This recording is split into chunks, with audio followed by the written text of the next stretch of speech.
Assalamualaikum warahmatullahi wabarakatuh.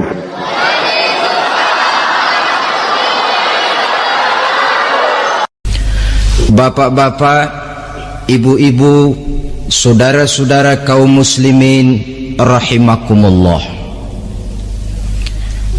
Sudah menjadi keyakinan dalam kehidupan kita bahwa segala yang ada permulaannya tentu akan ada penghabisannya.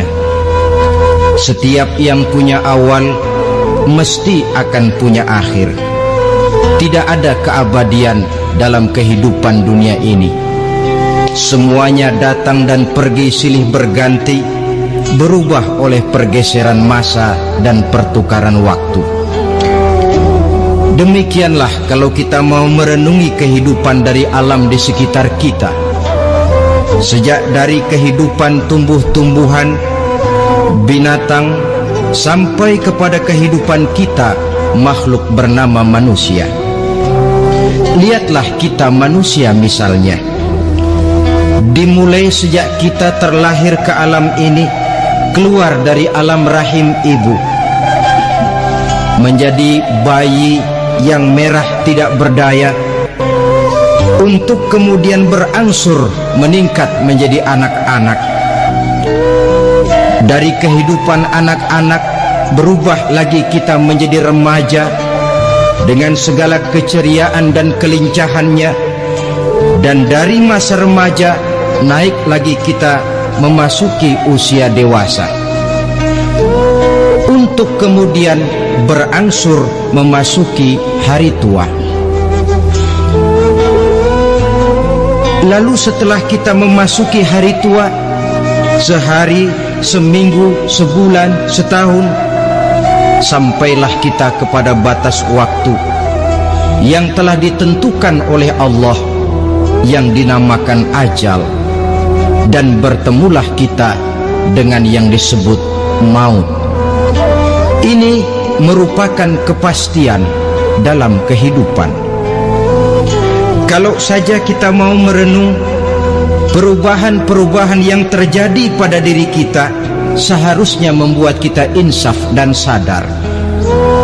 Dikala remaja kita begitu lincah, punya rambut yang hitam ikal berderai, punya lesung di pipit, punya senyum yang indah menawan setiap orang yang melihat, punya kulit yang kencang dan bersih.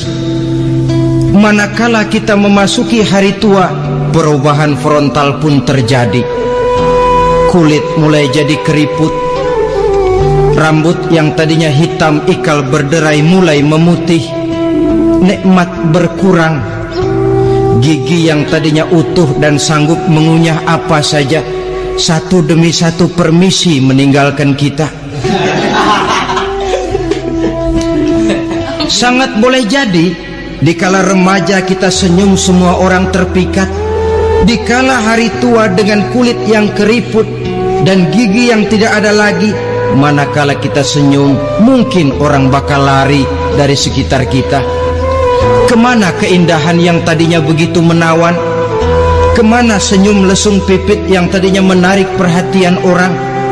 Pergi meninggalkan kita, berubah oleh pergeseran masa dan pertukaran waktu. Nah, bila maut datang menjemput kita, selesailah kehidupan sampai di situ? Ternyata belum. Kalau lahir merupakan perpindahan hidup dari alam rahim ke alam dunia, maka mati hakikatnya merupakan perpindahan hidup dari alam dunia ini ke alam kehidupan yang berikutnya, yang dinamakan dengan alam barzah. Andai kata hidup cuma sekali, secara moral kita sanggup berkata, alangkah tidak adilnya Tuhan. Kenapa? Dalam kehidupan ini kan aneka ragam terjadi. Ada orang yang zolim, ada orang yang dizolimi, ada orang yang membunuh, ada orang yang terbunuh, ada orang yang kaya, ada orang yang miskin, ada orang yang jujur, ada orang yang menghalalkan segala cara, sehingga banyak ketidakadilan yang terlepas daripada pengadilan dunia. Lalu orang pun bilang, di dunia ini katanya banyak pengadilan tapi sulit keadilan. Di dunia ini mudah mencari pengadilan tapi sulit untuk mencari ketidakadilan. Andai kata hidup cuma sekali, tidak akan ada hidup sesudah hidup yang sekarang ini. Bagaimanakah nasib mereka yang lepas dari pengadilan dunia ini? Alangkah tidak adilnya Allah andai kata tidak ada kehidupan sesudah hidup yang sekarang. Tentulah akan terjadi di mana orang menghalalkan segala macam cara untuk mencapai tujuan. Yang penting kan saya kaya, yang penting kan saya punya jabatan dan kedudukan tinggi. Kalau perlu jilat atas, kalau perlu sikut kiri kanan, sikut kiri kanan, kalau perlu injak bawah, injak yang bawah.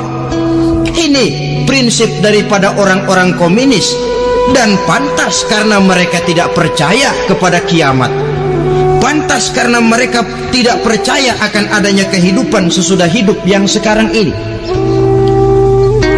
Maka saya menghimbau kepada seluruhnya, kita sudah kadung menyepakati negara ini berdasarkan Pancasila. Kita sudah kadung konsensus bahwa PKI dengan seluruh ajarannya tidak punya hak hidup di bumi Pancasila yang kita cintai ini. Maka salah satu ajaran PKI tujuan menghalalkan cara.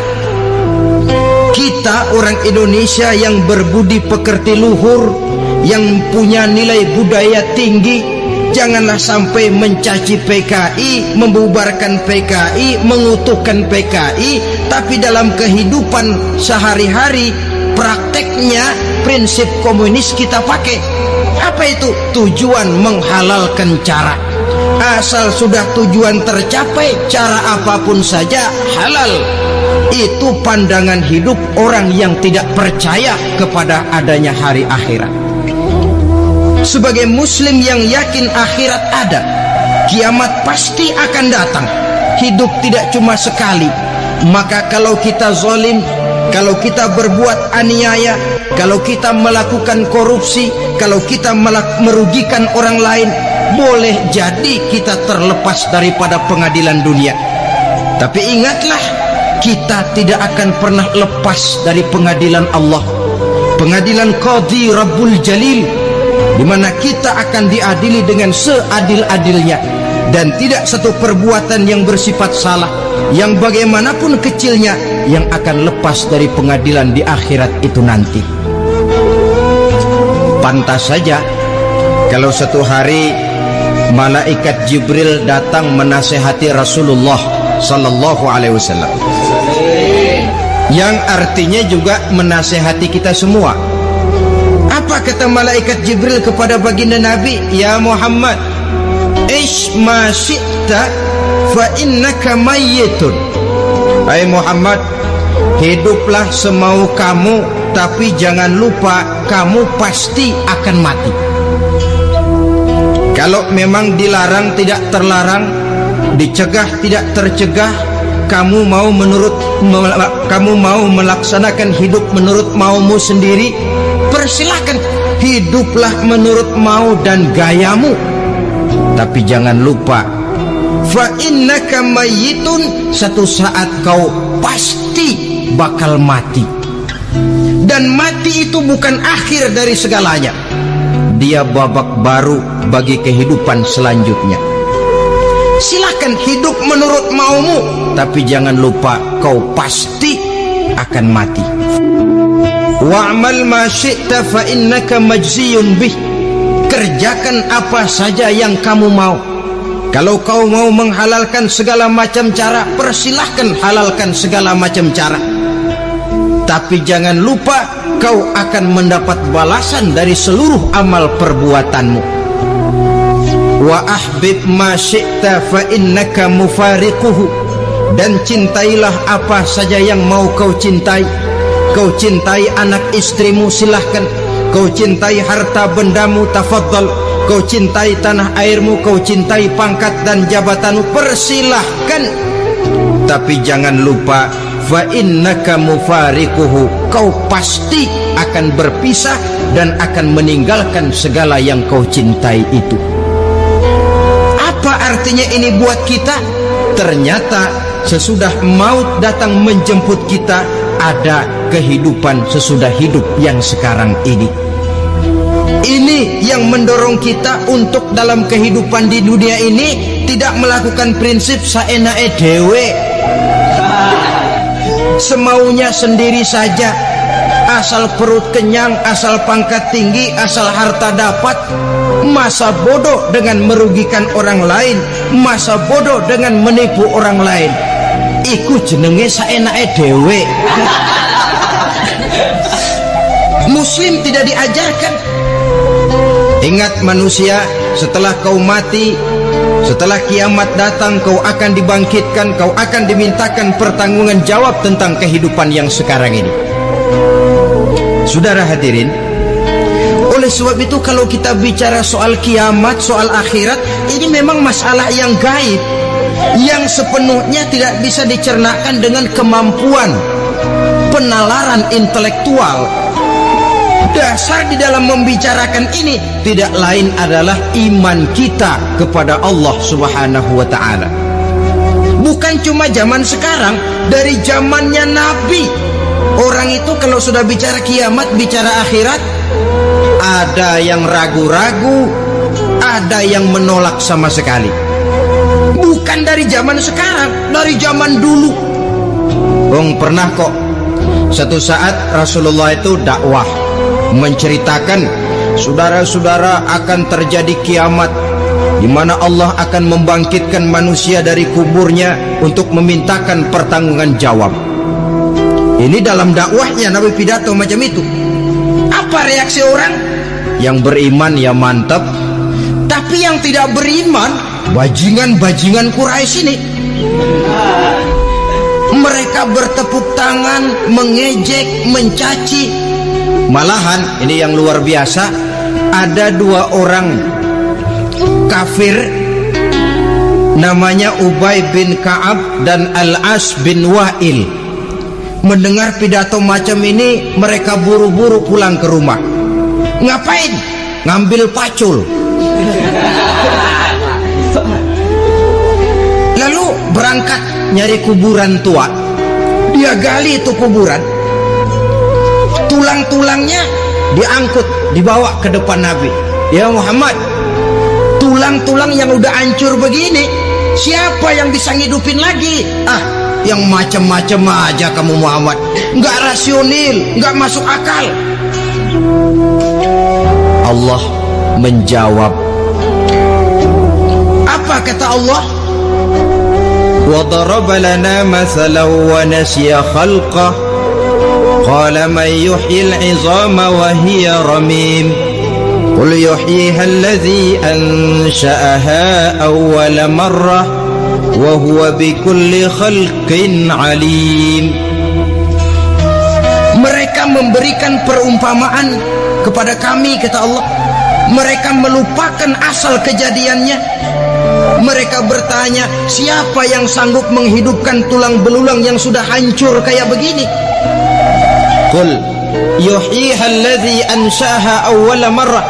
Katakan kepada mereka Muhammad, yang akan menghidupkannya adalah Dia yang telah menciptakannya pertama kali dulu. Kalau Dia sanggup menciptakan, Dia tentu lebih sanggup lagi untuk mengembalikan reproduksi ciptaan itu sebagaimana semula. Yang paling kasihan yang ragu-ragu. Akhirat itu ada apa enggak sih? Kiamat itu ada apa enggak sih? Lantaran ragu-ragu, terombang-ambing dia antara harapan dan putus asa, antara kenyataan dan idealisme. Ada yang buta sama sekali, 100% terhadap keadaan-keadaan sesudah mati. Perhatian mereka hanya tercurah kepada kehidupan sebelum mati. Yang mereka perhatikan siang dan malam tidak lebih daripada urusan perut. Pergi pagi, pulang sore, peras keringat, banting tulang. Cuma soal makan, soal minum, soal pakaian, soal kendaraan, soal rumah tangga, soal anak, soal istri. Yang mereka pentingkan hanya soal-soal politik misalnya, ekonomi, pembangunan dan industri. Untuk soal-soal kayak begitu giat betul, habis seluruh waktu untuk memikirkan meningkatkan kebudayaan, politik, sosial, ekonomi. Kadang-kadang kurang tidur, kurang istirahat, berkeliaran ke sana kemari ke tempat yang jauh-jauh, sampai-sampai kadang-kadang terkena stres, penyakit darah tinggi, ginjal, lever, untuk memikirkan hal-hal yang semata-mata karena dunia saja. Lantas boleh jadi mereka mendapatkan kekayaan yang berlimpah ruah, mendapatkan kedudukan yang tinggi, nama yang semerbak, dikenal orang di barat dan di timur, di utara dan di selatan. Tetapi alangkah kecewanya mereka jikalau datang ajal menjemput nyawa, mati mereka meninggalkan harta yang banyak, nama yang masyhur. Mereka disebut dengan jasa-jasanya. Radio memberitakan, TV menyiarkan, koran-koran memuat. Bahkan nama mereka kadang-kadang dikenang 2-3 tahun setelah wafatnya. Tetapi dalam pada itu roh mereka merintih, mengeluh, menderita, karena dilemparkan oleh Allah ke tempat-tempat yang kotor, penyesalan yang sudah tidak akan ada gunanya lagi. Saudara-saudara kaum muslimin rahimakumullah, oleh karena itu kehidupan akhirat bukanlah dongeng dan takhayul, bukan khurafat dan hayalan. Kehidupan akhirat, hari kiamat adalah kebenaran dan kepastian. Dalam surah Al-Hajj ayat ke-7, Allah subhanahu wa ta'ala menyatakan, wa anna as-sa'ata atiyatun la raiba fiha wa anna Allah yab'asu man fil qubur. Dan bahwasanya kiamat itu sesungguhnya adalah sesuatu yang pasti dan tidak ada keraguan-raguan lagi di dalamnya, dan bahwasanya Allah sungguh-sungguh akan membangkitkan manusia dari kuburnya masing-masing. Nah, kalau kita sudah yakin kiamat sesuatu yang pasti adanya, akhirat sesuatu yang pasti adanya, dari mana pembicaraan tentang kiamat ini kita mulai? Tentu dari diri kita. Marilah kita mencoba melihat proses perjalanan hidup ini sampai kita memasuki kiamat. Hadirin, tidak ada makhluk secantik manusia. Tidak percaya? Pernah ke Ragunan? Saudara masuk ke kebun binatang, segala macam makhluk ada di situ, ratusan macam jenis binatang. Bandingkan dengan saudara, kira-kira cakep mana?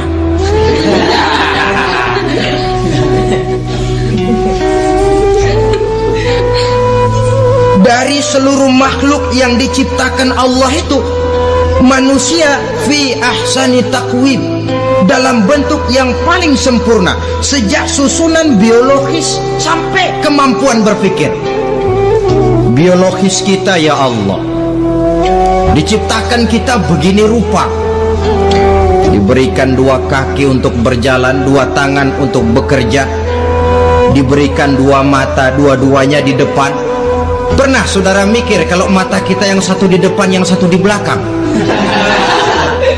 Rasanya nggak laku kacamata.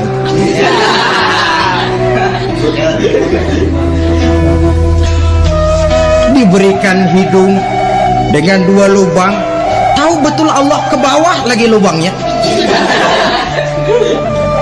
Coba pikir kalau lubang hidung kita menghadap ke atas.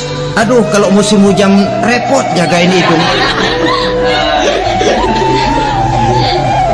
Laqad khalaqnal insana fi ahsani taqwim. Sungguh telah kami ciptakan manusia dalam bentuk kejadian yang paling sempurna ketimbang makhluk-makhluk Allah lainnya. Nah, kesempurnaan manusia ini oleh karena hidupnya terdiri dari dua unsur pokok. Pertama unsur jasmani dan kedua unsur rohani, jasad dan roh. Jasad yang terlihat sekarang ini, potongan saudara yang ngejedok di depan saya ini jasad saudara. Ini yang berasal dari sari mepati makanan yang dimakan oleh bapak ibu kita. Lalu hasil kerjasama yang baik antara ibu dengan bapak, terwujudlah kita. Kalimat langsungnya, jasad ini berasal dari tanah yang tadi berubah dari bayi, remaja, dewasa, meningkat hari tua. Yang berubah itu jasmani kita. Kenapa? Karena jasmani itu materi, benda, daya tahannya terbatas. Dia berubah oleh pergeseran masa dan pertukaran waktu. Apa ada orang makin tua makin cakep? Jasmani oleh karena dia materi, dia berubah oleh pergeseran masa dan pertukaran waktu. Nah, yang menyebabkan jasmani itu bergerak karena ada roh di dalamnya. Ini yang menyebabkan kehidupan. Ini yang menjadi sumber kehidupan, pusat kesadaran dan pengertian dalam kehidupan manusia. Tanpa roh dalam diri kita, maka jasad kita. Pernah lihat orang mati? Nah, itu kalau orang mati, coba perhatikan. Apanya yang kurang? Kupingnya masih ada, tapi sudah tidak sanggup mendengar. Matanya masih lengkap, tapi tidak mampu melihat. Jangankan melihat, terbuka saja tidak. Mulutnya masih ada, tapi sudah tidak bicara lagi. Telinganya cukup, tapi sudah tidak sanggup mendengar. Kakinya lengkap, tapi tidak mampu lagi berjalan. Apa penyebabnya itu? Ternyata jasmani kita, jasad ini, manakala sudah ditinggalkan oleh roh, dia tidak akan bisa berdaya apa-apa, tidak mampu berjalan, tidak pula berbuah, tidak pula bekerja apapun saja. Saudara-saudara, dua-duanya punya kebutuhan. Jasmani ada kebutuhannya, rohani pun ada kebutuhannya. Jasmani yang jelas perlu makan, perlu minum, perlu tidur, perlu pakaian dan sebagainya. Nah, apabila saat berpisah datang, ajal sampai, berpisahlah roh dan jasad. Dan itulah yang dinamakan dengan maut. Jadi apa sih mati itu? Mati adalah berpisahnya roh dengan jasad. Sebab itu Islam sangat menganjurkan kita untuk banyak-banyak mengingat mati.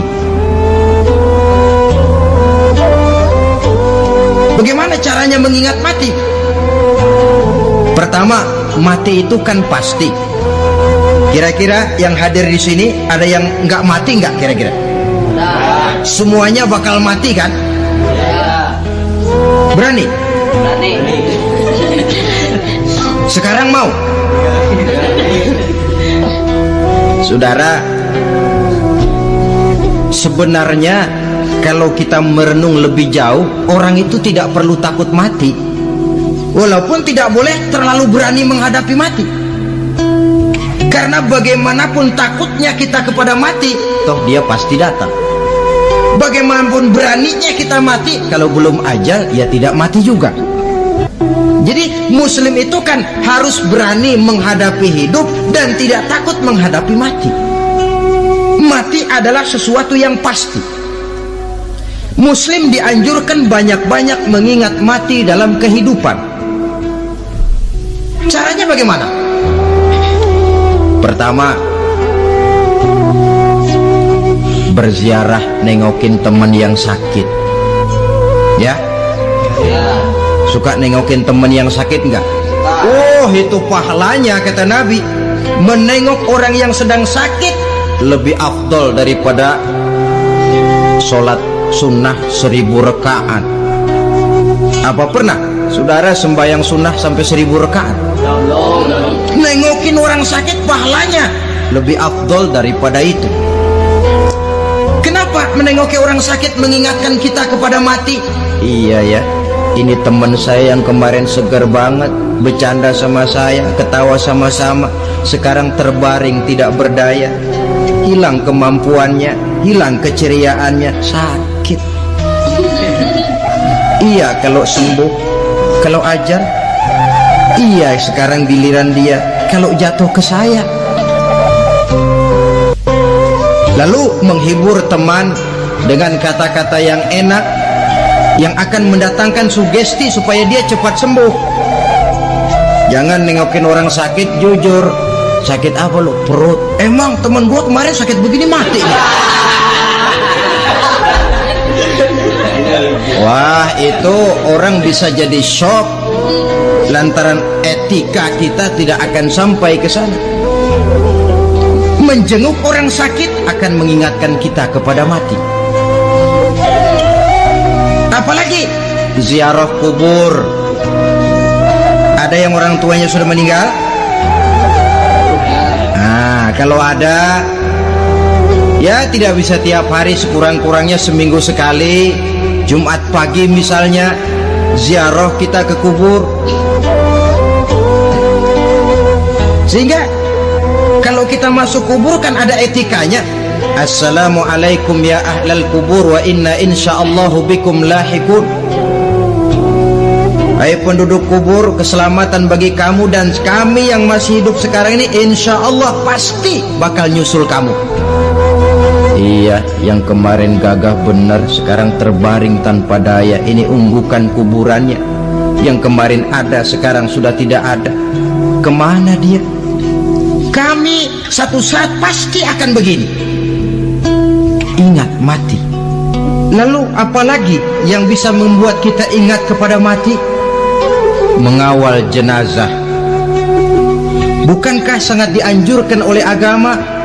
Bahkan kalau bisa sejak mengurusnya, memandikannya, mengkafankannya, menyolatkannya untuk kemudian mengantarnya ke kubur.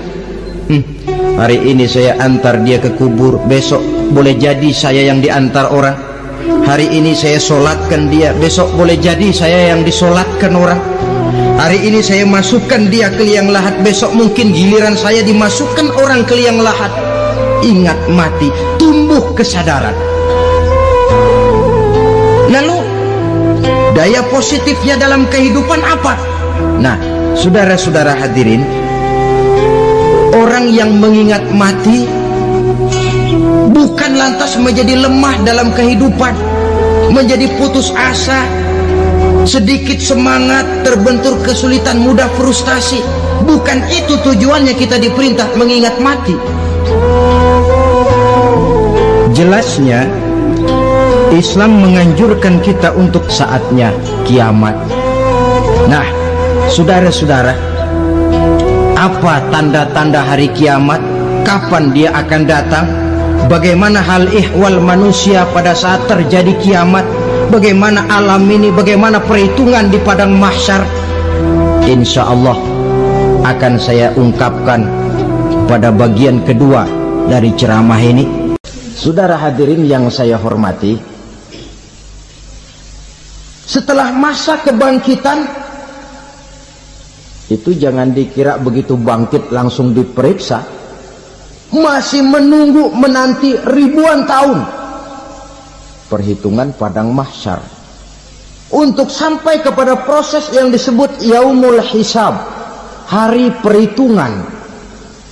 Seorang demi seorang bakal dipanggil. Bayangkan saja, kita se-RT saja di absen, kadang-kadang perlu waktu lama. Ini manusia sejak zaman Nabi Adam sampai datang hari kiamat, satu demi satu disidang di hadapan Qadhi Rabbul Jalil. Status sosial copot sudah waktu itu. Yang pernah jadi hartawan di situ tidak lagi kelihatan kehartawanannya. Yang pernah jadi jenderal tidak lagi dipanggil jenderalnya. Yang ustadz tidak lagi dipanggil al-mukarramnya. Seluruh status sosial selesai. Dipanggillah kita seorang demi seorang menghadap Qadhi Rabbul Jalil. Bagaimana proses penghisaban itu? Pertama, proses tanya jawab. Di antaranya ada hadis menyatakan lan tazula qadama 'abdin yaumal qiyamah hatta yus'ala an arba'i khisalin. Besok di hari kiamat tidak akan bergeser telapak kaki seorang hamba sampai dia ditanya lebih dulu tentang 4 persoalan. Apabila datang kematian menimpa seseorang, datanglah kiamat baginya. Itu yang disebut dengan kiamat kecil.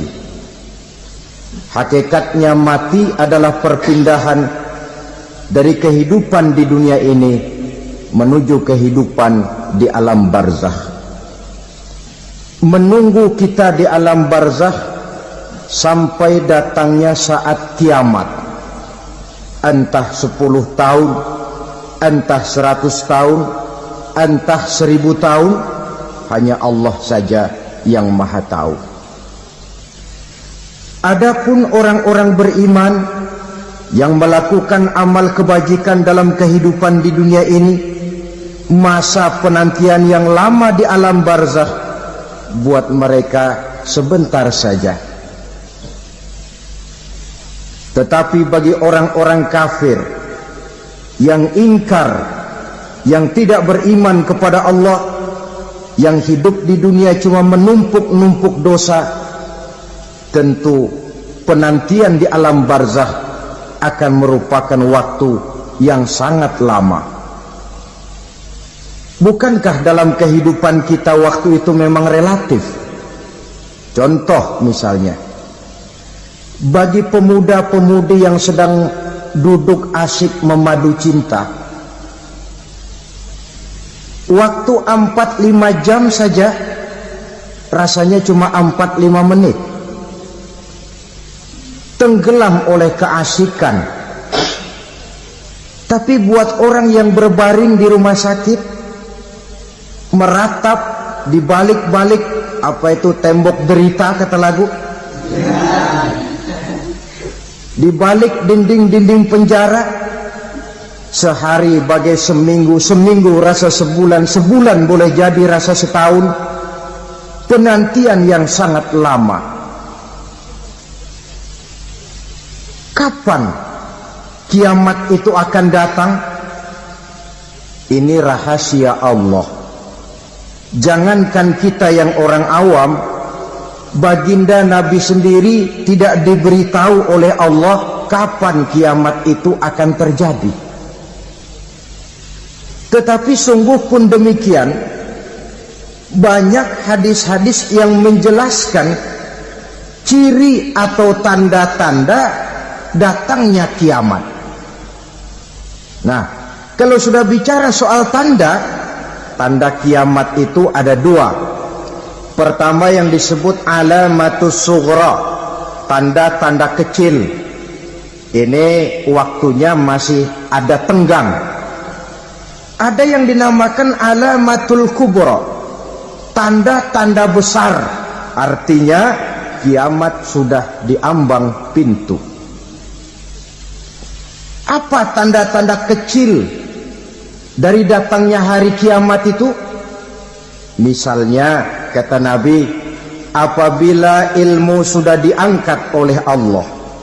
Artinya apabila ulama sudah banyak wafat, minat orang belajar agama berkurang, lalu kebodohan nampak merajalela di mana-mana, zina dikerjakan secara terbuka, minuman-minuman keras jadi kebanggaan, itu termasuk di antara tanda-tanda kecil terjadinya hari kiamat. Apalagi misalnya iza waladatil ammatu rabbataha, apabila budak sudah melahirkan tuan. Apa maksudnya? Ada yang mentafsirkan apabila anak sudah bisa membudaki orang tuanya. Orang tua yang melahirkan dia, yang membesarkan dia, demi setelah si anak besar jadi orang berpangkat, bertitel, berharta, berkedudukan, jadilah orang tua itu budaknya. Sehingga sering dibilang kalau orang tua kaya, anak jadi raja. Tapi kalau anak yang kaya, orang tua sering jadi budak. Apalagi munculnya fitnah yang bergelombang, timbul perang antara dua bangsa yang besar, waktu berjalan terasa sangat pendek sekali. Itu merupakan tanda di antara tanda-tanda kiamat. Termasuk di dalamnya sulit membedakan mana laki, mana perempuan. Kan kalau tanda-tanda kayak begini sekarang sudah banyak kita lihat kan. Ulama banyak wafat, penggantinya sulit. Zina dikerjakan berterang-terangan, minuman keras jadi kebanggaan. Banyak anak membudaki orang tuanya, sulit membedakan mana laki mana perempuan. Kadang-kadang dari belakang kita lihat perempuan bener, begitu kita colek nengok jenggotan.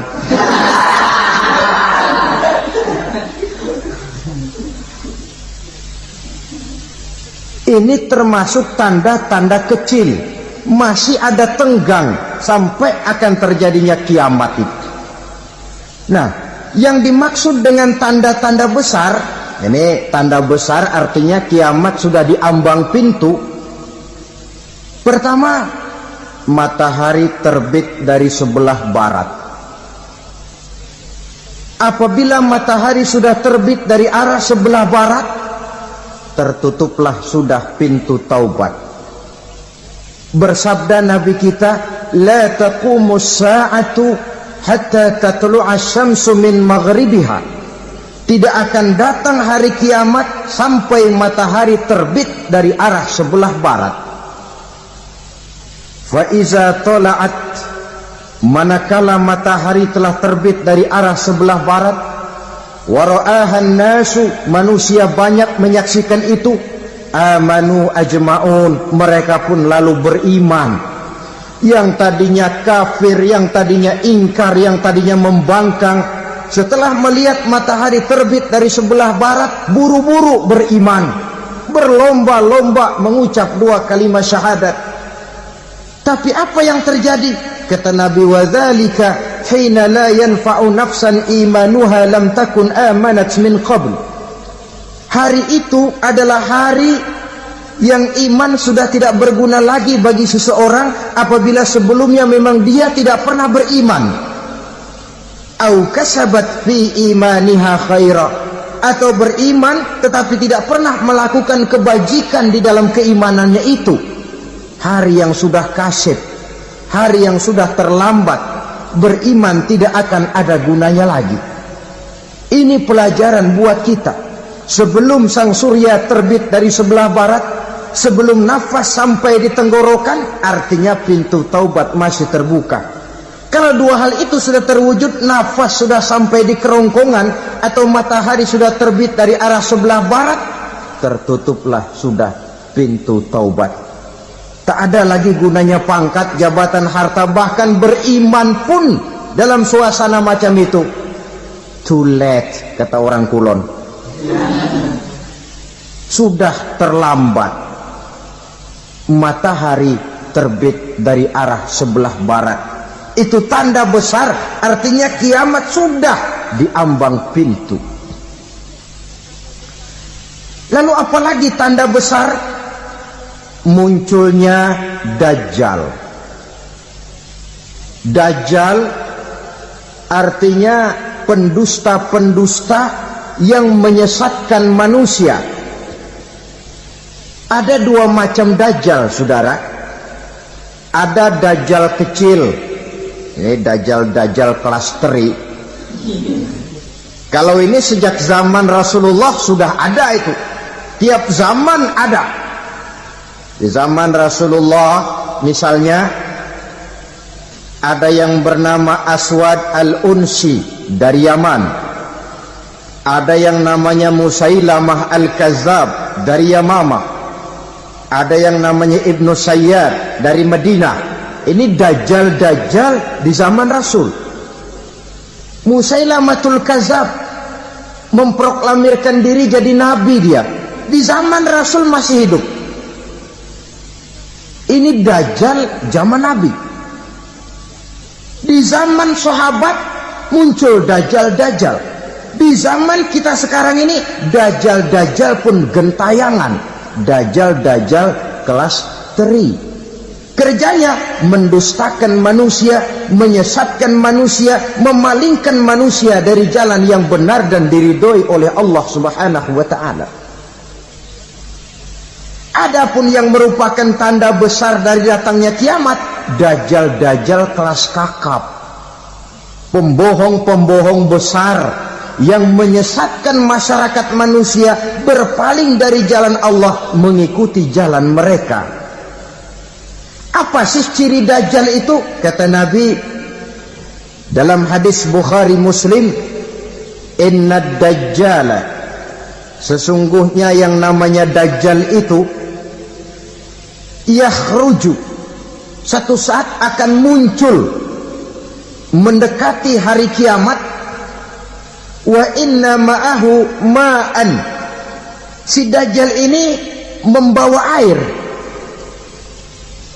Wa naran, dan juga membawa api. Dua simbol.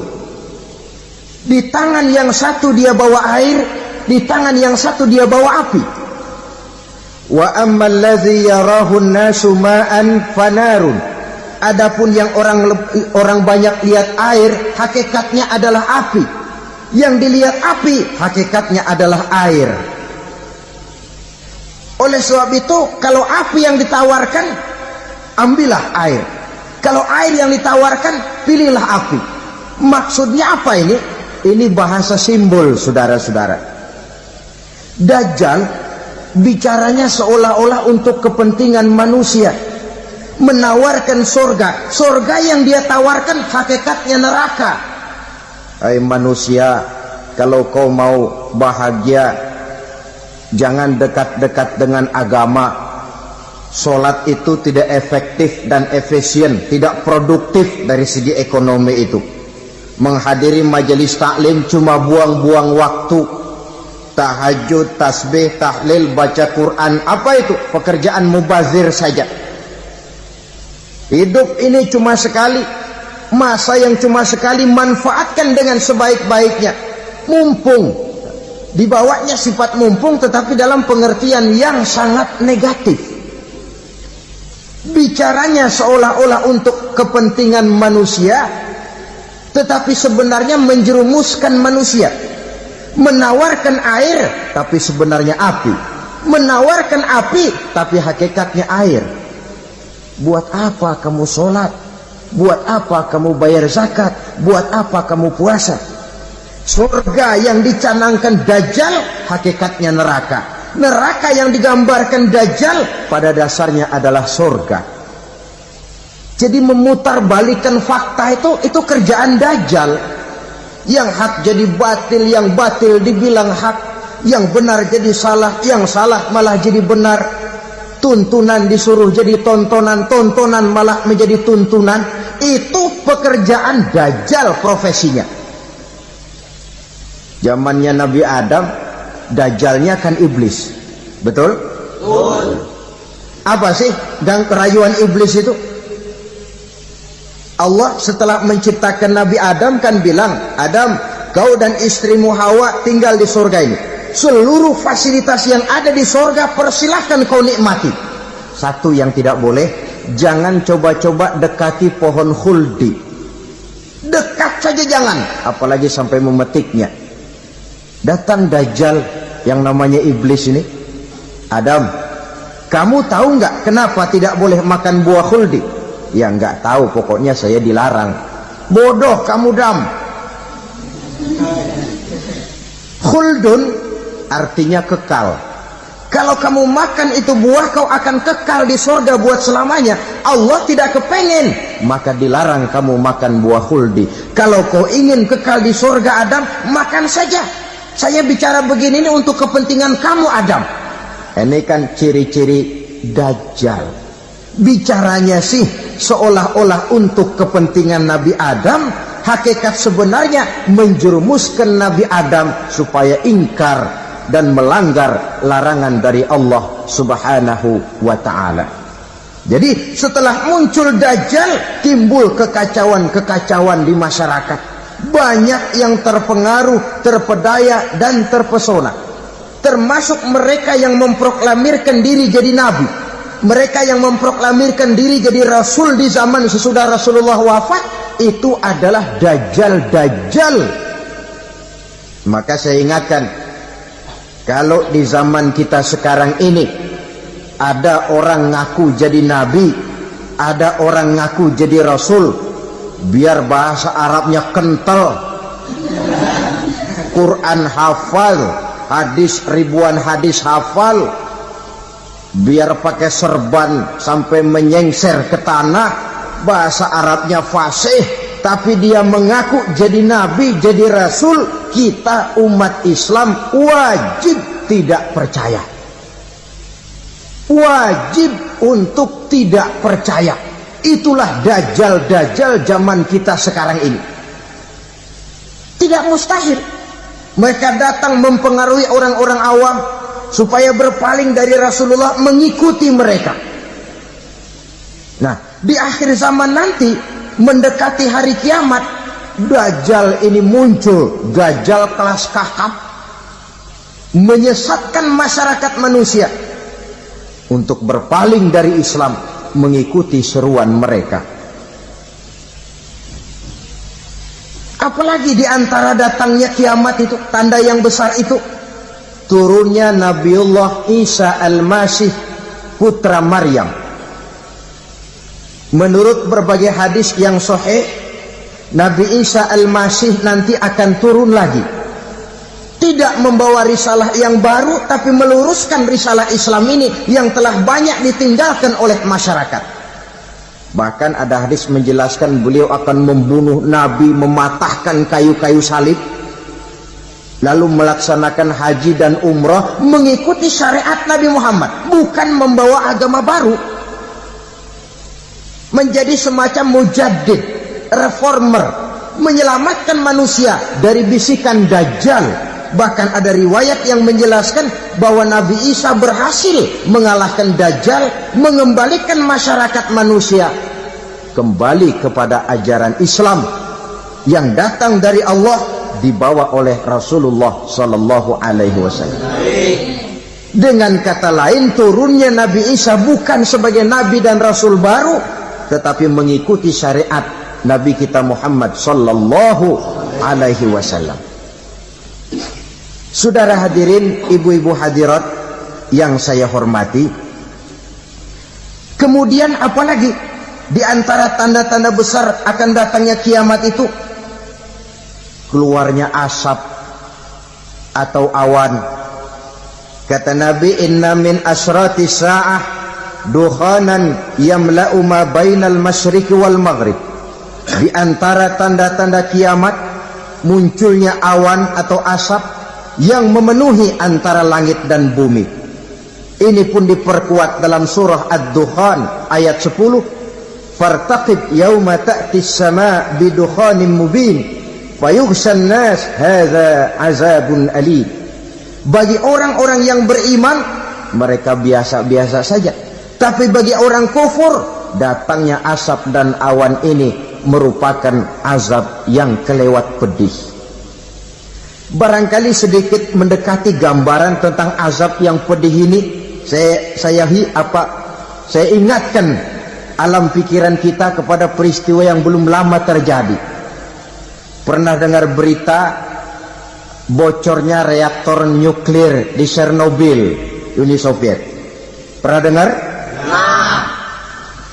Bocornya reaktor nuklir di Chernobyl yang mengakibatkan ratusan bahkan sangat mungkin ribuan nyawa. cuma satu reaktor. Bagaimana kalau seluruh cadangan nuklir yang dimiliki oleh para negara adik kuasa ini diledakkan? Bahkan yang konon menurut catatan, cadangan nuklir yang dimiliki bersama oleh Amerika dan Rusia sekarang ini sudah sanggup memusnahkan 6 miliar manusia. 1,5 kali lebih banyak dari jumlah manusia yang nongkrong di permukaan bumi ini. Saudara-saudara hadirin yang saya hormati, lalu saat mendekati hari kiamat, apalagi tandanya setelah Nabi Isa wafat pada saat turunnya yang kedua kali, lalu Allah meniupkan angin sejuk, semua orang-orang beriman, orang-orang baik wafat, sehingga penghuni bumi ini cuma tinggal lagi terdiri dari orang-orang kafir. Tidak ada lagi di bumi ini yang bisa mengucapkan Allah. Sehingga dalam hadis qudsi itu ada keterangan, innallaha azza wa jalla yaqulu li Israfil. Allah pernah pesan kepada malaikat Israfil, kata Allah, Israfil, iza sami'ta qailan yaqul Allah Allah fa akhirin nafah 40 sanatan ikraman liqailiha. Hai Israfil, apabila kau dengar di permukaan bumi masih banyak orang yang mengucapkan Allah Allah, maka tunda sangkakala kiamat itu 40 tahun. Untuk apa? Ikraman liqailiha, menghormati orang yang mengucapkan Allah Allah itu. Wah, jadi karena sekarang masih banyak yang mengucapkan Allah, besar hatilah kita, masih jauh kiamat itu.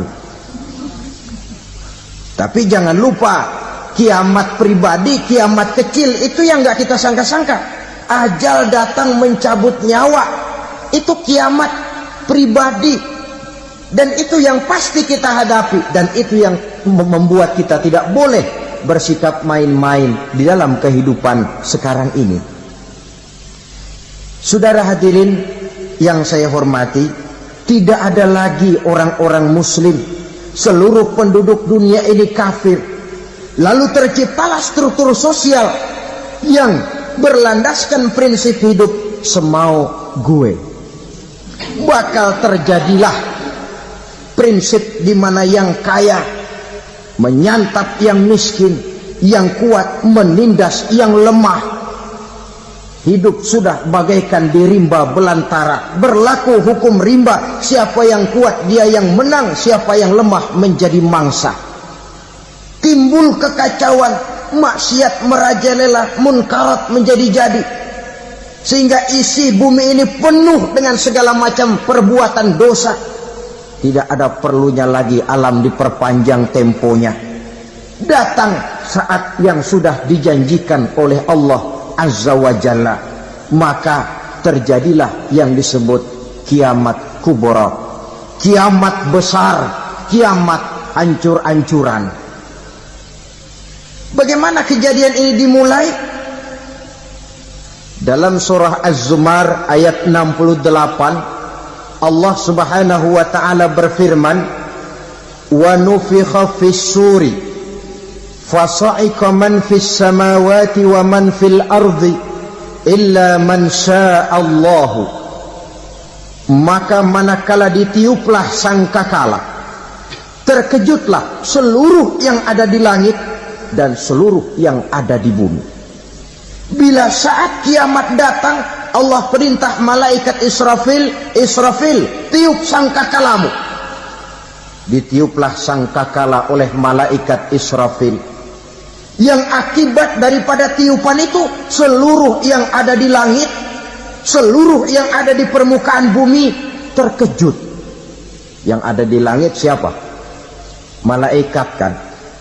Bayangin aja kalau malaikat kaget, apalagi kita.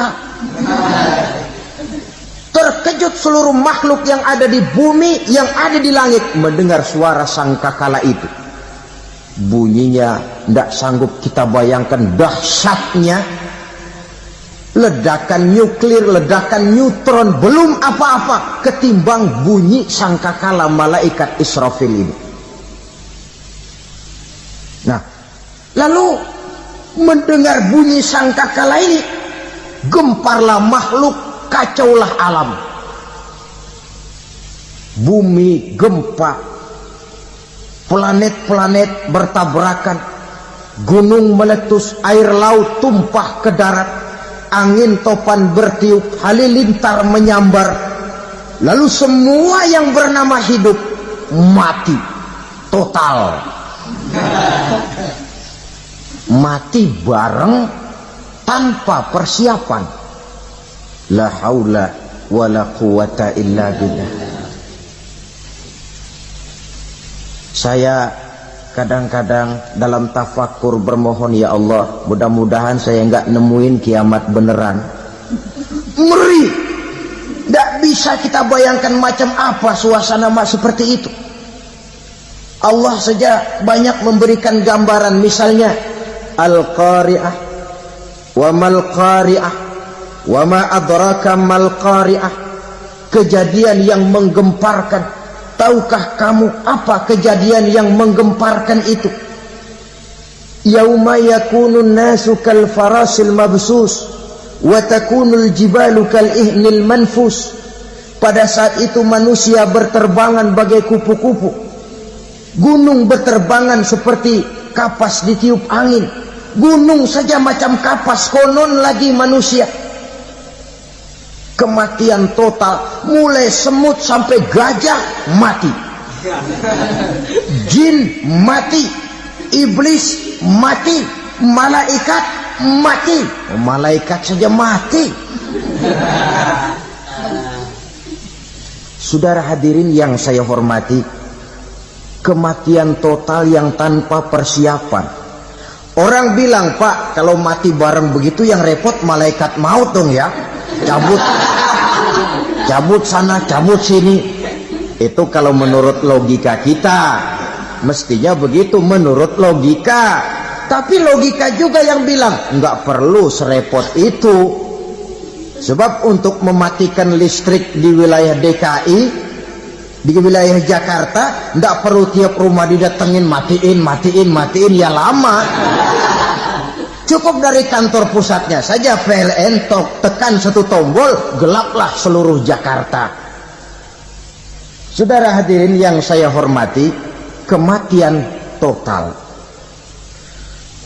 Lalu setelah kematian total, planet-planet juga mati, dalam arti tidak bergerak dan beredar. Angin mati, dalam arti tidak bertiup. Air mati, dalam arti tidak ada riak gelombang. Pokoknya semua mati. Kullu nafsin za'iqatul maut, semua yang bernafas mati. Dalam ayat lain, kullu man 'alaiha fan, semua yang ada di permukaan bumi fana. Yang kekal cuma Allah Subhanahu wa ta'ala.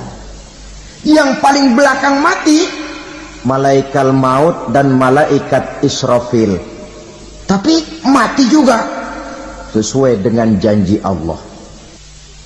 Menurut hadis Bukhari Muslim dari Abi Hurairah, masa tenggang waktu antara kematian total pada tiupan sangkakala pertama dengan proses kebangkitan pada tiupan sangkakala kedua 40 lamanya. Tidak dijelaskan oleh Abi Hurairah 40 jam, apa 40 hari, apa 40 tahun. Hadis-hadis cuma menyebutkan 40 saja. Sunyi alam, yang tinggal cuma Allah saja lagi. Ketika itu Allah berseru-seru, katanya, limanil mulkul yauma, siapa para penguasa hari ini? Mana itu raja-raja dan penguasa yang dulu mengaku jadi Tuhan? Fir'aun, mana Fir'aun sekarang? Yang dulu jadi raja, merasa berhasil, sombong, lalu tidak mau turun-turun dari kekuasaannya, sampai kepada puncak kekurang ajarannya mengangkat diri jadi Tuhan. Mana itu Fir'aun? Namrus, mana sekarang Namrus? La ilaha illa ana, ternyata tidak ada Tuhan lain selain daripada aku, kata Allah.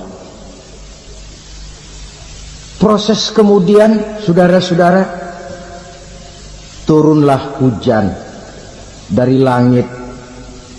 40 lamanya hujan itu, tidak jelas juga 40 jam apa 40 hari. Setelah air turun membasahi, datanglah tiupan sangkakala yang kedua. Semua yang bernama mati bangkit dari kuburnya masing-masing. Ini yang disebut Yaumul Ba'thi, hari kebangkitan. Allahu Akbar. Pada saat kita bangkit dari kubur kita masing-masing, kumpul di padang mahsyar namanya. Bayangin aja, saya sendiri nggak sanggup bayangin. Manusia sejak zaman Adam sampai zaman kiamat kumpul bareng di tempat sama. Berapa banyaknya itu?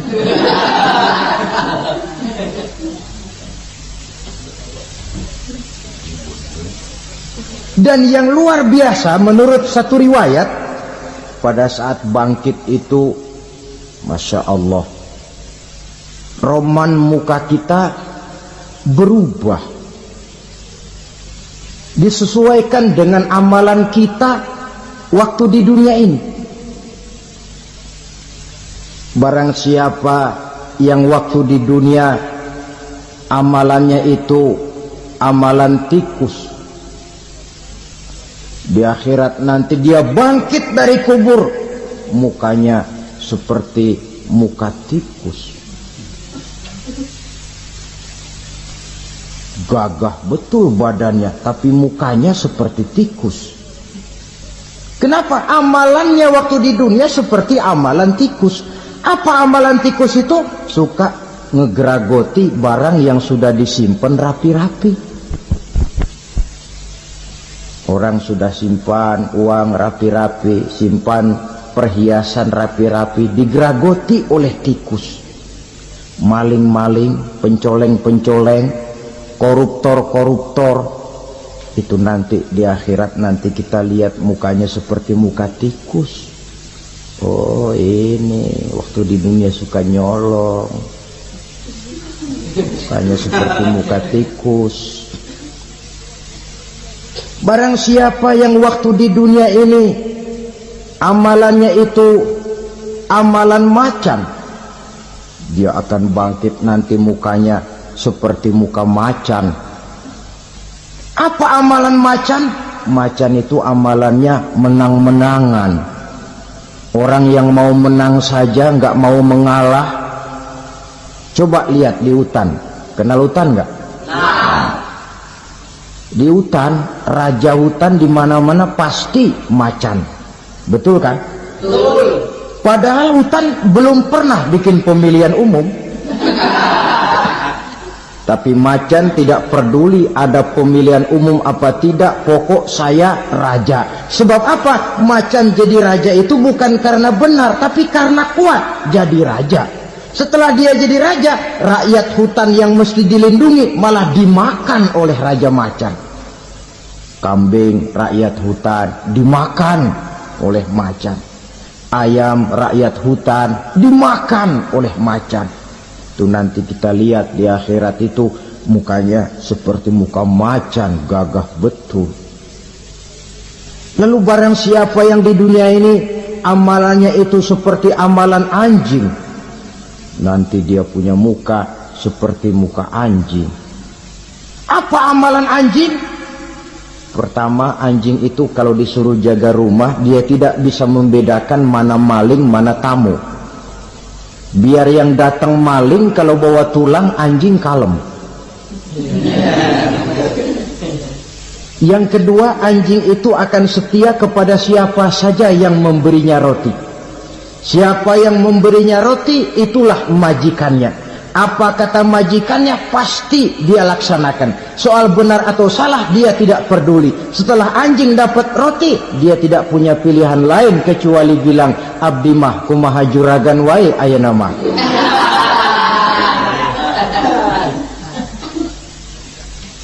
Saudara hadirin yang saya hormati, berkumpul di padang mahsyar, tiap orang sibuk dengan persoalannya masing-masing. Matahari waktu itu didekatkan oleh Allah, panas luar biasa. Ada yang saking panasnya itu mencucurkan peluh keringat sampai sebatas mata kakinya.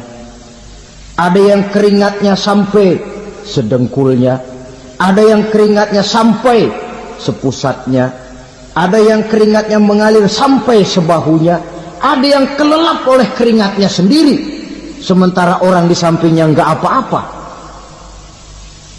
Bergantung lagi amalan dia waktu di dunia ini. Saudara-saudara, sebagian orang dalam kepanikan padang mahsyar berombong-rombong datang mereka menghadap Nabi Adam. Ya Adam, anta abal bashar. Hai Adam, Tuhan adalah bapak moyang manusia. Kami sebentar lagi akan disidang, dimintakan pertanggungan jawab. Tolonglah kami, hai Adam.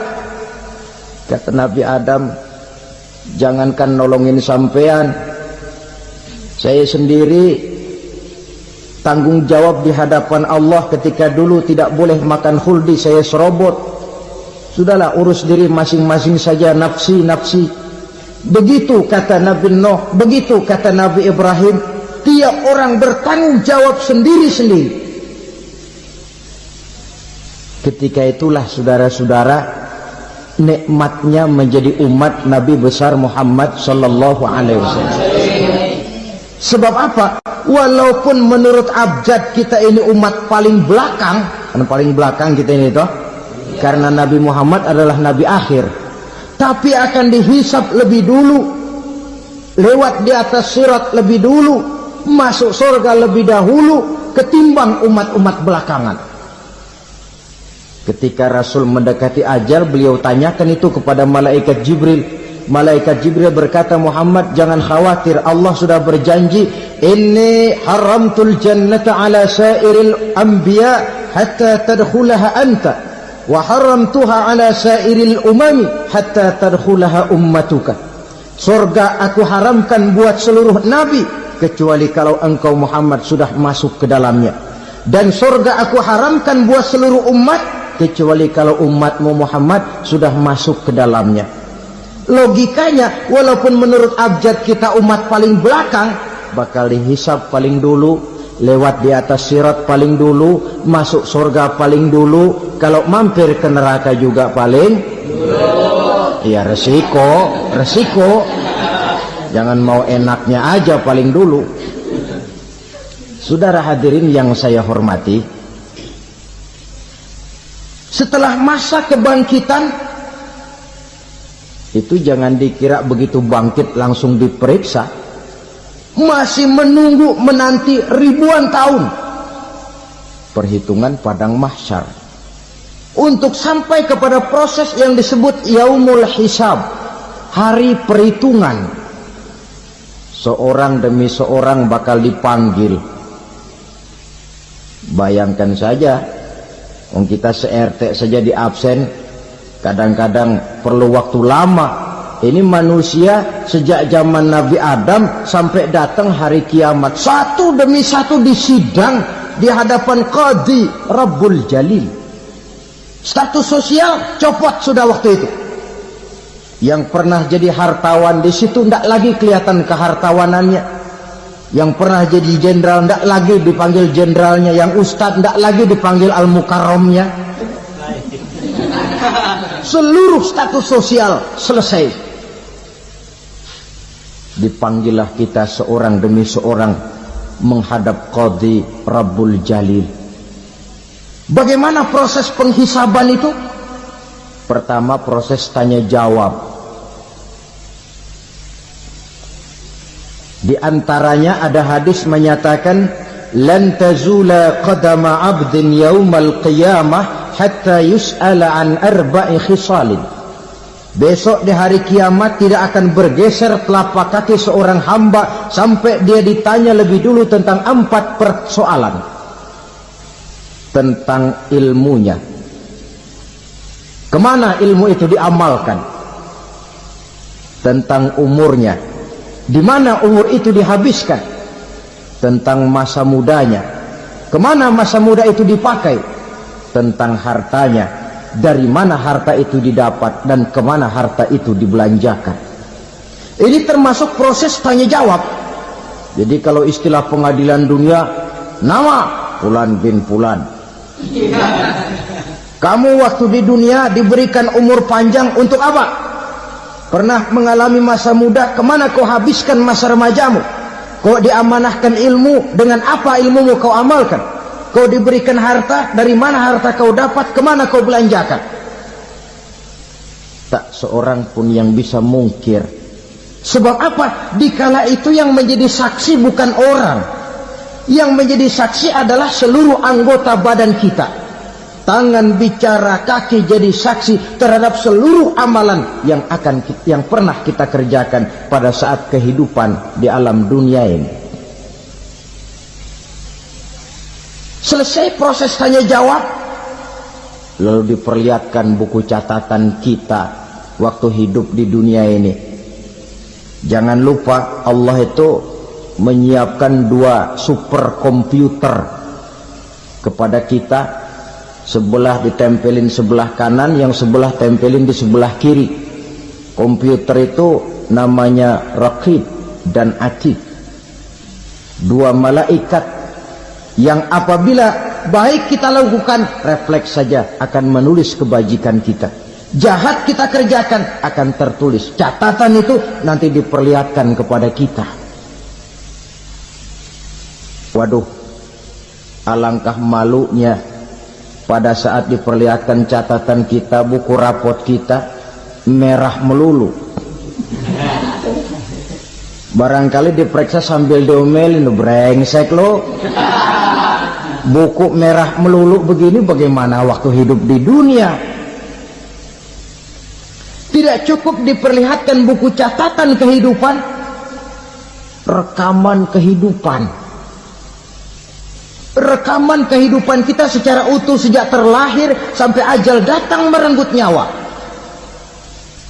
Barangkali mirip dengan video sekarang ini, di mana terekam dengan baik seluruh kegiatan kita sejak yang sekecil-kecilnya sampai kepada yang sebesar-besarnya. Untuk kemudian kita pun menerima balasan. In khairan fa khairun wa in syarran fa syarrun. Kalau baik ya baik balasannya, kalau jahat ya jahat juga balasannya. Catatan-catatan kita diberikan. Kalau banyak kebajikannya diberikan di tangan kanan dengan cara yang halus. Kalau banyak kejahatannya diberikan dari sebelah kiri atau dilempar dari belakang. Itulah sebabnya sejak di dunia ini kita sudah mohon kepada Allah. Ketika berwudu membasuh tangan kanan, apa kita bilang? Allahumma a'tini kitabi biyamini wa hasibni hisaban yasira. Ya Allah, berikan saya kitab di tangan kanan, dan kalau saya memang perlu dihisab, hisablah saya yang seringan-ringannya. Tangan kiri berlindung kita kepada Allah, jangan sampai diberikan kitab di tangan kiri atau dari arah sebelah belakang.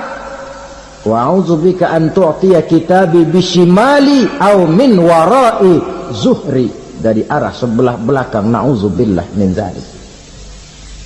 Setelah selesai lewat proses penghisaban, lewat mizan, timbangan, maka yang sudah selesai dihisab itu bergeraklah menuju sirat, jembatan yang terbentang menuju surga melalui neraka. Saudara-saudara, panjangnya perjalanan sirat itu memakan waktu ratusan tahun. Tetapi orang yang lewat di atas sirat pun macam-macam, bergantung amalannya ketika di dunia ini. Ada yang lewat di atas sirat itu kal barqil khatib, seperti kilat yang menyambar, lep, sudah sampai dia di surga. Cepat bukan main. Ada yang lewat di atas sirat itu seperti orang lari-lari. Ada yang lewat di atas sirat itu seperti orang jalan biasa. Ada yang sambil merangkak, ada yang sambil ngesor, ada yang sambil gelayutan, ada yang selamat sampai ke ujung ke surga, ada yang tergelincir jatuh masuk ke dalam neraka, bergantung amalannya dalam kehidupan di dunia sekarang ini. Tiap kita akan melewati yang namanya sirat ini. Saudara-saudara kaum muslimin yang saya hormati, dengan demikian mereka yang selamat melalui sirat sampai ke terminal akhir surga, mereka yang ketika dihisab ternyata banyak kejahatannya daripada kebaikannya, mereka singgah di dalam neraka. Nah, adapun orang-orang yang beriman menurut ayat Quran dan hadis Nabi itu nanti ada bermacam-macam. Ada orang beriman itu yang dimasukkan surga. Ada orang beriman itu yang dimasukkan ke dalam surga. Ada orang beriman itu yang disebut penduduk surga. Kenapa lain-lain, Pak? Karena waktu di dunia amalannya juga lain-lain. Ada orang beriman yang masuk surga. Ini paling murah tiketnya. Mau masuk surga? Kata Nabi begini, ma min abdin qala la ilaha illallah thumma mata ala dhalik illa dakhalal jannah. Kalau seorang hamba sudah mengucap dua kalimat syahadat, dia yakin dengan kebenaran kalimat itu sampai matinya, orang itu akan masuk surga. Abi Dzar yang waktu itu diajak bicara heran, ya Rasul kok gampang betul? Iya. Walaupun orang itu mencuri, iya. Walaupun orang itu berzina, iya. Biar dia mencuri, biar dia berzina, kalau dia sudah mengucap dua kalimat syahadat, dia yakin dengan kebenaran kalimat itu sampai matinya, itu orang akan masuk surga. Jadi masuk surga cukup dua kalimat syahadat, yakin sampai mati, masuk surga. Itu perkara masuk. Tapi kalau pertanyaannya diterusin, masuknya kapan, Pak? Nah, ini lain lagi urusannya.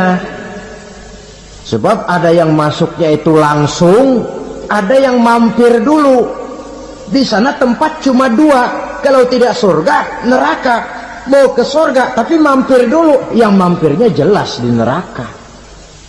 Kenapa? Dalam hadis qudsi ada riwayat, nanti itu di akhirat, setelah Allah selesai mengatur penduduk surga masuk surga, yang neraka masuk neraka, Allah berkata kepada malaikat Malik, malaikat Malik, labaik ya Allah. Itu bajingan-bajingan tengik, manusia-manusia durjana yang waktu di dunia tidak mau sujud, jauh dari ulama, gemar melakukan yang munkarat dan maksiat, hidup di tengah masyarakat selalu jadi bibit keonaran, kufur, sudah masuk neraka semua. Sudah ya Allah. Nah, kalau sudah, coba sekarang kamu masuk, Malik. Saya, iya, masuk neraka. Mau apa ya Allah?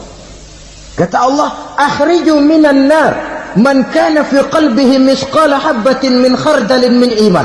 Kau masuk neraka, cari di dalam neraka orang-orang yang ada imannya walaupun kecil sebesar biji zarah, angkat mereka keluar. Masuk malaikat Malik ke neraka, cari orang yang ada imannya, korek-korek. Ya repot, udah pada gosong. Yang ada imannya diangkat ke atas, yang ada imannya diangkat ke atas, lalu dimandikan di Nahrul Hayat, namanya sungai kehidupan di akhirat nanti. Cakep lagi rupanya, bersih lagi wajahnya, apel di hadapan Allah. Kata Allah, bagaimana mas? Kapok nggak sampean? Kapok ya Allah. Nah, kalau kapok, idhab fadkhulil jannah, pergi masuk surga sana. Berangkat mereka ke surga, ketemu sama teman-temannya yang udah sampai lebih dulu, yang nggak pakai mampir lagi. Terjadi dialog. Kata teman-temannya yang udah pada nyampe duluan, mas, iya, emang baru sampai? Saya baru sampai. Memang mampir di mana dulu mas? Kita sudah lama sampai di surga. Saudara buka surah Al-Muddatsir ayat 34-35. Ma salakakum fis saqar? Kenapa kamu mampir di neraka Saqar? Qalu lam nakum minal musallin.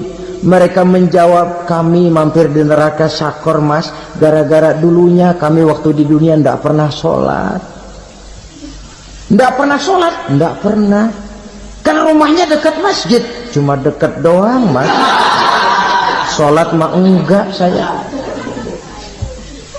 Nggak pernah ngasih makan fakir miskin, nggak pernah hadir di majelis taklim, pendeknya nggak pernah melakukan kebajikan, maka saya pun mampir di neraka Saqar. Untung betul saya punya iman mas, sedikit. Waktu hidup di dunia dulu saya pernah mengucap 2 kalimat syahadat, sekali-kalinya waktu mau kawin. Masya Allah. Untung saja kawin, kalau nggak kawin polos.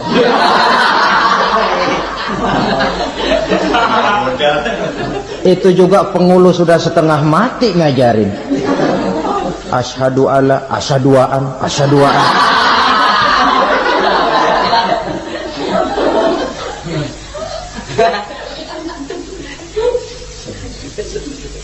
Ini namanya masuk surga, ada mampir dulu. Ada pula orang mukmin itu yang dimasukkan surga. Namanya dimasukkan kan terima beres. Saya masuk ke rumah, jalan sendiri, cari tempat sendiri. Saya dimasukkan ke dalam rumah, terima beres, pokok ada di dalam, itu dimasukkan namanya. Nggak pakai mampir. Tapi tentu tiketnya lebih mahal ketimbang yang pertama tadi. Apa kata Allah? Innal ladzina amanu wa amilus salihat la ukaffiranna anhum sayyi'atihim wa la udkhilannahum jannah. Sesungguhnya orang-orang yang beriman kemudian beramal soleh, kami hapuskan segala dosa dan kesalahannya, kami masukkan mereka ke dalam surga. Lihat ayatnya, Allah yang memasukkan, kita yang dimasukkan. Tidak pakai transit, tidak usah mampir.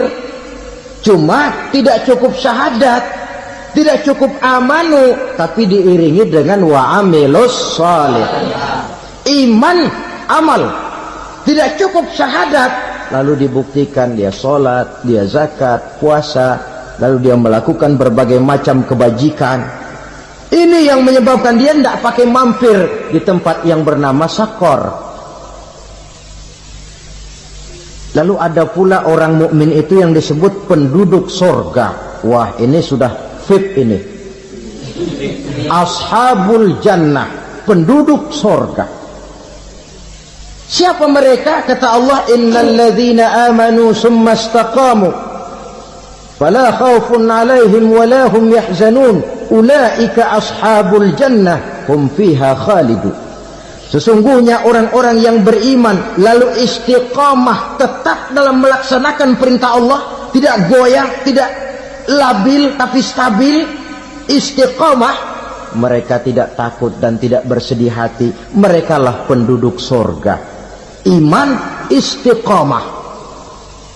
Tidak punya duit, sembahyang. Banyak duit, sembahyang. Miskin, sembahyang. Kaya, tetap sembahyang. Istiqamah. Kadang orang kalau susah rajin ke masjid, banyak duitnya ngelihat masjid melengos.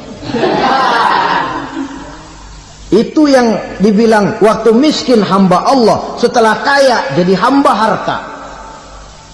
Bergeser, tidak ada nilai istiqomahnya. Saudara-saudara, dengan begitu penduduk neraka itu dua. Ada penduduk permanen, ada penduduk yang semi permanen. Yang semi permanen orang-orang beriman yang mempunyai dosa besar. Mereka masuk ke neraka untuk menerima azab sesuai dengan dosanya. Bila selesai masa azab itu, mereka akan diangkat untuk ditempatkan kembali ke dalam surganya Allah Subhanahu wa ta'ala. Nah, dikala itulah saudara-saudara, ada yang disebut syafaat dari Rasulullah Sallallahu Alaihi Wasallam. Tapi tentu jangan lupa, syafaat ini ibarat kain menambal dia. Kita punya kain bolong-bolong sedikit, syafaat yang menambal.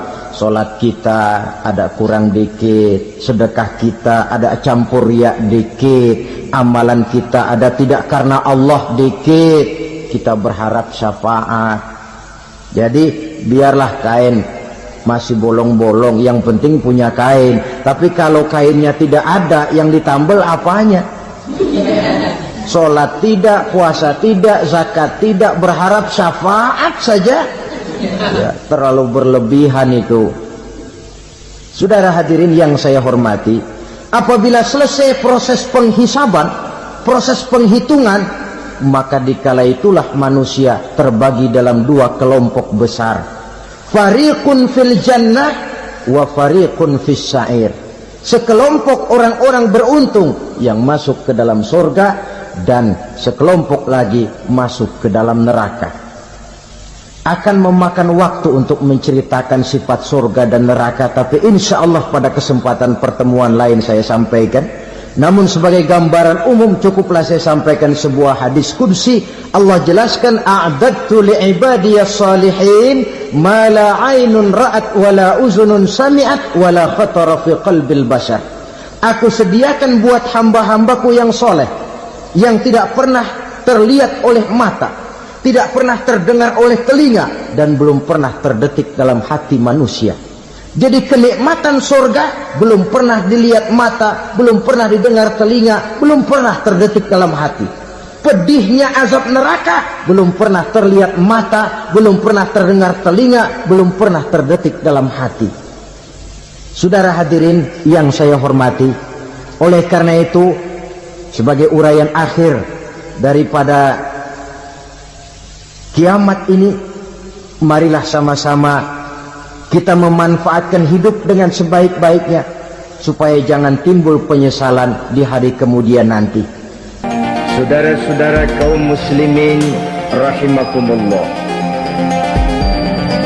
maksud utama daripada diutusnya Rasulullah sallallahu alaihi wasallam ke alam ini tidak lain adalah untuk memperbaiki akhlak manusia. 14 abad yang lalu, dari sebuah kota kecil yang tidak ada dalam peta, lahir satu proyek raksasa, proyek memperbaiki akhlak manusia. Di tengah-tengah dunia pada ketika itu, Eropa masih biadab, Afrika belum dikenal orang, Asia sungguh sangat terbelakang, dan semenanjung Arabia dari berbagai aspek kehidupannya dikenal sebagai masyarakat jahiliyah.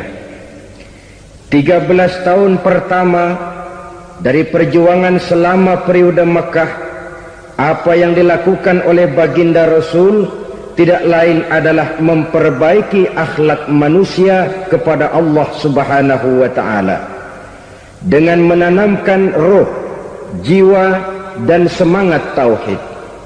Kita tahu bahwa masyarakat jahiliyah menyembah batu, menyembah patung, menyembah berhala yang mereka buat sesuai dengan kekayaannya masing-masing. 360 berhala di sekeliling Ka'bah merupakan bukti nyata dari sesembahan mereka. Yang kaya membuat berhala dari emas lalu disembah. Yang setengah kaya bikin patung dari perak lalu disembah. Yang hampir miskin bikin Tuhan dari kayu lalu disembah. Yang miskin benar tepung terigu diadonin lalu dibentuk seperti wujud seseorang kemudian disembah. Dan apabila selesai nyembah perutnya terasa lapar, Tuhannya habis dipretelin. Sepanjang sejarah kemanusiaan cuma masyarakat jahiliyah saja yang sampai makan Tuhan. Sesadis-sadisnya bangsa Indonesia belum pernah sampai makan Tuhan. Maka menghadapi manusia seperti ini, yang pertama dilaksanakan oleh Rasul memperbaiki akhlak mereka kepada Allah. Menanamkan la ilaha illallah, bahwa tidak ada Tuhan yang perlu disembah selain daripada Allah subhanahu wa ta'ala.